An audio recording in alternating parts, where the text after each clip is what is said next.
മഹാനായ ടാഗോറിന്റെ മനോഹരമായ ഒരു കവിതയുണ്ടല്ലോ, എവിടെ മനസ്സ് നിർഭയത്വത്തോടുകൂടി ആയിരിക്കുന്നുവോ, എവിടെ ശിരസ് ഉയർത്തിപ്പിടിച്ചു നിൽക്കാൻ സാധിക്കുന്നുവോ, എവിടെ സമൂഹം വളരെ ഇടുങ്ങിയ ചിന്താഗതികളാൽ മുറിക്കപ്പെടാതിരിക്കുന്നുവോ, അപ്രകാരമുള്ള സ്വാതന്ത്ര്യത്തിന്റെ സ്വർഗത്തിലേക്ക് എന്റെ രാജ്യത്തെയും നയിക്കണമേ എന്ന് എനിക്ക് തോന്നുന്നു. അതേ പ്രാർത്ഥന വളരെ കാര്യമായി പ്രാർത്ഥിക്കാനുള്ള ഒരു സമയം കൂടിയാണിത്. കാരണം നമ്മളെ പല രീതിയിൽ ഭയപ്പെടുത്തുന്ന ശക്തികൾ നമുക്ക് ചുറ്റുമുണ്ട്.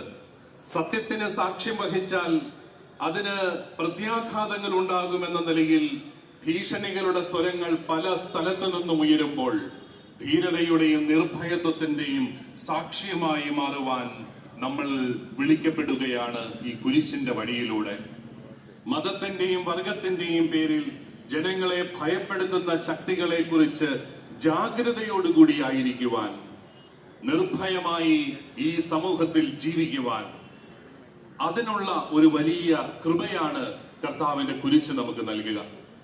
നമ്മുടെ ഭരണഘടന പോലെ ലോകത്തിലെ ഏത് പരിഷ്കൃത രാജ്യത്തിന്റെ ഭരണഘടനയും നമുക്ക് ഉറപ്പ് നൽകുന്നത് ഏതു ന്യൂനപക്ഷങ്ങൾക്കും ഭയമില്ലാതെ ഇവിടെ ജീവിക്കാനുള്ള സാഹചര്യങ്ങളാണ്.